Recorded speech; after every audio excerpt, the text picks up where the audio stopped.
as we see the Sky Sand Australian Sports Sedan Championship cars make their way out onto track now. So we'll see the big bangers of Australian motorsport. A fantastic field, probably the best field we've seen in well over 7 or 8 years at least, even probably 10 years that we've seen of the national sports sedans. Probably goes back to the early days of the Kerrick series since we saw such a strong field of cars. And well, this guy took a win earlier on today, and it was a good moment for the Tomasi racing team down there, the Domain Homes outfit. And they should be very proud of their efforts because they've been at it for a little while trying to get that result ticked off. Well, even Kerry Bailey, who actually, they've got one of his older cars, but they're not running that one this weekend, was complimentary of the way that young Tomasi ran it. We got highlights from the earlier race today, and as you can see, after the start, it looked like Tomasi was actually going to lead into the first corner. He had his nose in front. Jack Perkins just went a little bit harder under brakes and managed to get alongside of him and get that lead back.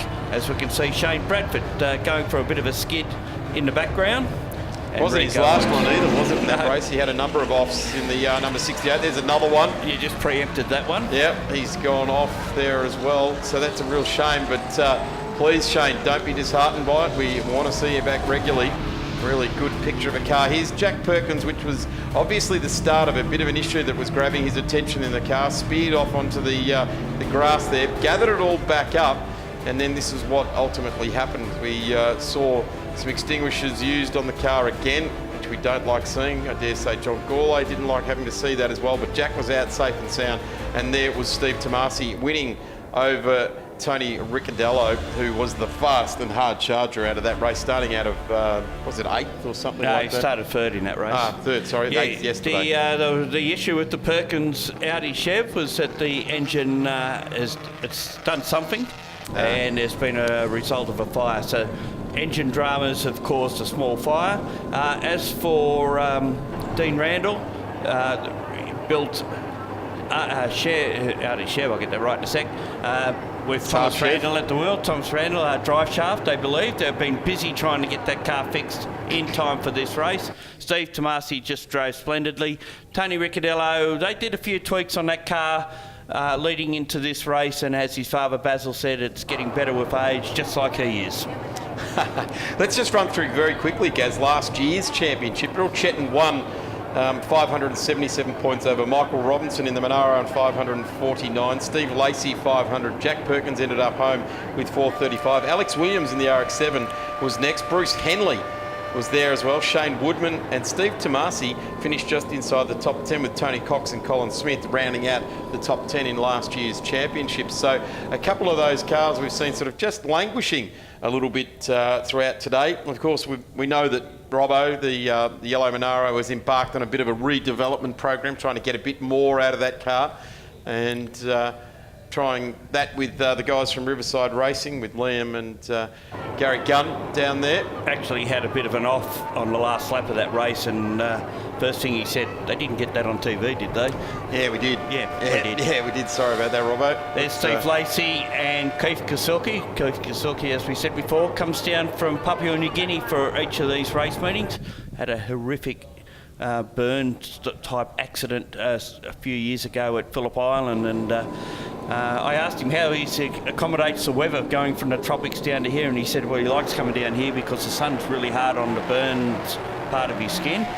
So he likes to get the cooler air occasionally, although it's been pretty warm down here in Australia on his last couple of visits, i.e. the Bathurst 12 hour and of course the 6 hour where he raced that car, that Mark II V8 in the support production car races, production sports. That's the car with the blazing headlights that we can see weaving from side to side behind Lacey. The car just going out of frame there, and of course followed by Miles Bond and then John Goodacre and Colin Smith, who's had no dramas, just been poking along nicely. Yeah, you're pointing out to Michael Nagibb's Datsun. Seemed to have a little bit of a wobble. Dean Randall has fixed the sub. Thomas Randall at the wheel of that, and he looked really disappointed that he hadn't put together a decent result. And as you can see, he leads the way around from Ron Moller from Western Australia. There in front of you is the grid. Steve Tomasi will sit on pole position with Tony Ricciardello, all 10 times right alongside. And then Jake Camilleri, Shane Woodman in the BMW out of Landau Sign. Stephen Lacey out of P5. Watch for Steve Lacey. He's going to have the bit in the teeth this race. Keith Kasuki, Miles Bond. What a great run for Miles in the Escort. Then it's Johnny Goodacre, Colin Smith in the first of the Monaros, Jeff Taunton in position number 10, Jason Busk in the Mark Ford Focus. Then it's Adam Hargraves in the Mark Mazda. Then it's Birrell Chetton, the number 1 car, Chev Monaro from last year. Michael Robinson right alongside there in the Holden Monaro from Bell Real Estate. John Perkins in the Mazda RX-8 GT. Michael NeGrip in the Datsun 1600. Vince Stenter in the GTR Nissan Skyline. Graham Gilliland out of Melton Bodyworks there in the RX-7. Bruce Henley in the RX-8. Then Shane Bradford down the back of the field there. Don't think Jack Perkins has made it out, nor Phil Androas as well, but definitely Tom Randall's there, and Ron Moller is certainly there as well. Yeah, just for the record too, Bruce Henley's having a birthday today, so if you do happen to see him, wish him all the best. He did say that when he got that car out after Christmas, all of a sudden the seat had shrunk, couldn't fit into it anymore. And he hadn't had the race suit as well. He hadn't had the birthday cake with him either. I know. That's why I said save a bit, because it's no good him eating it. Okay, this race scheduled for 10 laps. Tomasi leads the points on 73, Ricciardello on second on 68, Camilleri on 61, Woodman 60. He, to me, has been the quiet achiever all weekend, just continually around the top 5 throughout the first 2 races. And we've got the others who are a little bit up and down over the course of the weekend. Rolling start, of course. Shane Woodman is a real one of those kind of guys, quite the student of motorsport. If he's not in the car, he's either looking at the car or going and talking to someone, watching a race, looking at a piece of track and seeing how other people are doing it, albeit that this car is bespoke. They're built by Riverside Racing. The BMW is an absolute marvel. It really is a beautiful piece of kit.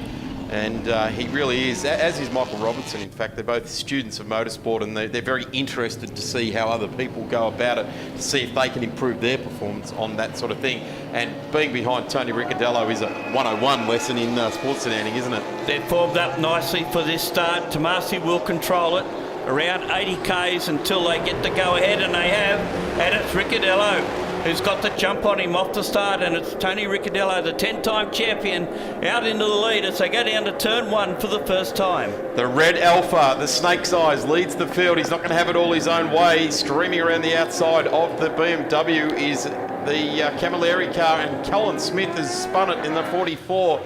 MR Automotive Monaro. I think he may have got a bit of a touch out of that one. Again in this race, the Monaro of Michael Robinson and the Saab of Thomas Randall go side by side through 2 and 3. Have a look at this, Tony Ricciardello putting left-hand wheels in the dirt over there, just trying to stamp his authority back on this sports sedan field. Last time he raced, it was a Carrick Sports Sedan Series. It's now the Sky Sands Sports Sedan Championship. We're looking at Shane Woodman and Jake Camilleri dicing over 4th position, and I think Camilleri was relieved of that spot by Woodman, because it's not showing up on our timing as yet. No, there's been a change again. Lacey ahead of the pair of them, and it's a good looking car, these Ryan McLeod built Mark V8s. 3 of them raced at Bathurst. One had a small fire, they're still fixing it. Another one's on a construction rotisserie at the moment. But this one is leading the way, and his teammate one off there, big off there, and that's Lacey. Heads to the dirt, and Shane Woodman as well. That's not what you want to see the front of your BMW doing. There's got to be some oil or something down there that's caught 3 of them out in one hit. I dare say someone's had a drama, but we haven't seen who. And it's cost a couple of other races a little bit of time. No drama in the black Saab, though. He's gone through. Woodman now. That's Birrell Chetton going past. Trying to get clear of all the junk falling out from under his car. All that's doing is peppering everyone behind him and getting under his front wheels, nearly understeering off. So drama there in the front of the pack, and it's put Shane Woodman back down 5 or 6 places off there. Have a look at this black Saab, the Sky Sands black Saab. It's on fire for this one. Can he get all the way to the front? We wait and see. At the moment, he's sitting in about 11. The timing's not right there. So Ricciardello leads, Tomasi second, Camilleri third. I suspect that Randall's about 4th. Yeah, I think you're right there. There's Michael Naguib in the Datsun 1600. Michael Robinson in the number 32 Monaro. Yeah, Doing Shane well. Wood, these times are changing. John Goodacre, who, would you believe it, actually looked like he was in the lead for a sec, but we know who's leading, and it's this car here, the Alpha Chef powered. There's not a lot of Italian Alpha about it, but yeah, except for the heartbeat, let me tell you, there is very much an Italian family running that one. Yeah, absolutely. They know how to go about it. Now, I reckon that at the moment, Tomasi and Ricciardello are going, let's just run our race with as clean as we possibly can. We've got to get away because we know Thomas Randall's coming at us. We know if we can hang it all together, he's going to be with us at the end of the next 9 laps. In fact, he'll probably join us inside the Tomasi next off 4. the road at turn 15 by the look of it. Does get it back on again. Yeah, there's got to be oil or something down around that part of the circuit. It's caught a few of them off now. Now there's a whole lot of the tail and bend landscape being distributed all around as well. That will be interesting to arrive there, understeer and then oversteered off. Interesting problem when you got near on 800 horsepower, isn't it? Yeah, not when what you you can want. switch. Yeah, have one, not both. Yeah, exactly. One you can deal with both at the same time. No fun at all. And that brings Camilleri and Randall up closer towards the front as well. As you can see, more dramas there. Now there is one that's losing a bit of smoke. Steve Lacey after his off here. Michael Robinson now joining him with Jeff Taunton. And just watching the timing screen seems to be a bit confused as well as us. Have a look at this. Here's Miles Bond as well. Randall's in second. Yep. So we've got a gap of about 11.7 seconds. You've got to remember too that Randall was the fastest qualifier. So you would look to him to try and punch out some really quick laps. And Ricciardo was far from the fastest qualifier.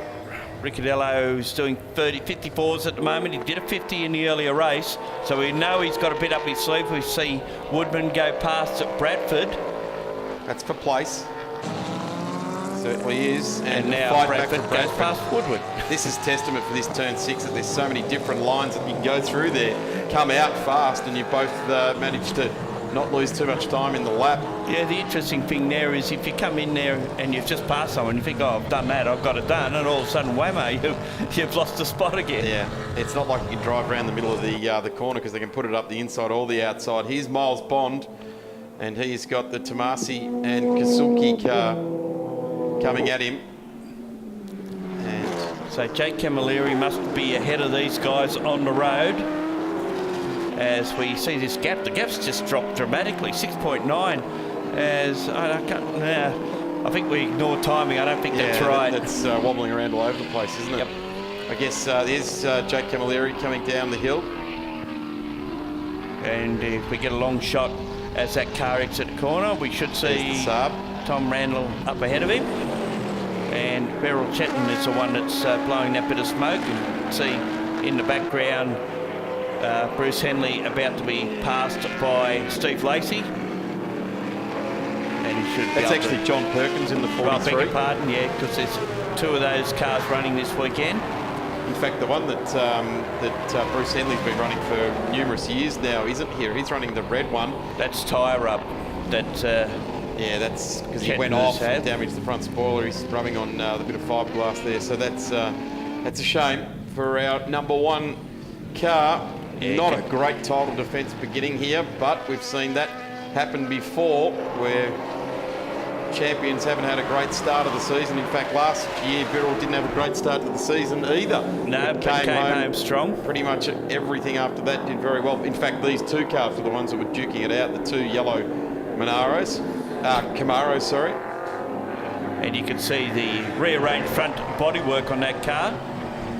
Here we've got Tomasi on the back of Bond.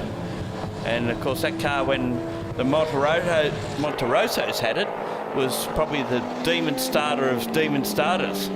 But at Oran Park and even Amaru Park with Mallala, Monteroso. You name it. Well, raced here a lot at Mallala, of course, in the past. But it doesn't get that benefit now because we don't have rolling starts in sports sedan races. So it probably affects him somewhat. So if we go off our timing at the moment, it's Ricciardello in front, Randall second, Camilleri in third, Tomasi should be 4th. Kasilki 5th. Bond in 6th and dropping. Taunton has gone through on him, so he's the leading Mark V8 of the older generation, followed by Goodacre. Michael Robinson's come back up through the field. He's up to 8th. Busk in behind him, the third of the Mark V8s, the older style cars. Tomasi goes through on the Tonsley Smash Repairs car of Miles Bond. Reclaiming that, coming back from an off down at turn 14. I dare say Bond is further up the field than what we're seeing here. Pretty sure that he should be about 5th, and they've just changed that, so we can't very well rely on what we're seeing there. So a few transponder issues in this one. Keith Kasulki in the Mark car, and here is the Lacey having a go at Colin Smith in the number 44 MR Automotive Monaro. They're battling for 12th position at the instant, and obviously Lacey is on the comeback after having a bit of off, and actually Colin Smith had an off as well. So Chetton has been given the meatball flag, which means that front body work is a concern for officials, and pulls the car immediately to the pits. So they'll do a quick fix on that and getting back out. Stephen Lacey, who's doing very, very well in the New South Wales Sports Sedan Championship, is trying to fight hard for this year's National Championship, the Sky Sands National Series. So doing a dual program again this year, running both state and national series. Michael Robinson does that here in the Victorian series, as does Bruce Henley as well. So there's a number of them that get more than just the 5 or 6 rounds that the national series puts up. They'll do 5 of the state rounds as well, so they're getting more regular racing. Well, we've got the same thing with Phil Crompton doing the Queensland State Championship and the National Series, but I think they've got a round on this weekend, so a clash has not helped him much at all. And this is a good race, Queensland Monaro versus New South Wales Camaro, and they've been hard at it for quite a few laps now, both recovering from spins and fighting it out for what effectively is a spot in the top 10. 10th being where the number 44 car is at the moment. And the battle continues between these two, but they're liking this circuit. It's still a matter of finding your way around it. As Phil Crompton told me this morning, he said, I need a navigator in there to tell me 3 left, 4 right, just how fast to go through all the corners, because obviously being new, they're not used to how fast that they can actually use the corners. Kind of like a jet sprint boat, a little bit here, a little bit there, a little bit left, a little bit right, that's it. Now he's got to run down the inside of Smith, and that should allow him to get that position as they come around. The gap between Tony Ricciardello and Tom Randall was down to about 3 seconds. It's now gone back out to 4.8 seconds out there at the moment. So that'll be, Tony Ricciardello will have clear vision back to where the black Saab is. And he'll remember when Darren Hossack drove one of those black Saabs. John Perkins off the road again. Let's hope that's in a place that we don't need to. Well, this could. Oh, that's down at the second but last corner. This will draw a safety car. It has for every other time there's a car gone in there this weekend. And with 5 laps remaining, one would suspect that we might have a fight to the end. This could be the thing that Randall really needs to get a win up. Just noticed the sticker on the side of Johnny's car, Barn 81. We send our wishes to Barney, one of our Victorian Sports Sedan competitors who's having a battle of his life at the moment, dreaded to see, so we send our wishes out there. Shane Woodward, another one who had an off, making it Woodman, I should say, having an off and now coming back strongly. He's in position 13 at the moment according to the timing screens, and has just passed one of the Mark V8s, as we can see. Coming up behind him is Michael Robertson. So Robert's showing up in 7th place. There's Graham Gilliland in the RX-7, and it is definitely raining. This is what Graham Gilliland enjoys, but it's not going to be enough left in this race. It looks like we're going to cover. The yellows are out right back 2 flag points prior to, so it looks like we're giving the drivers fair warning that Johnny Perkins is down there in the gravel trap. So that negates probably one of the 2 best passing points in this lap. Around. And you'd have to say that's because of the rain, wouldn't you? There he's skating around on the grass there. But despite that, Ricciardello just did his fastest lap of the race at 50.8. It wouldn't be enough yet to command a wet tyre, I wouldn't imagine. No, it wouldn't, but if you're throwing dirt underneath your own tyres... Enough of one off now. We're either going to call this or have to throw a safety car out.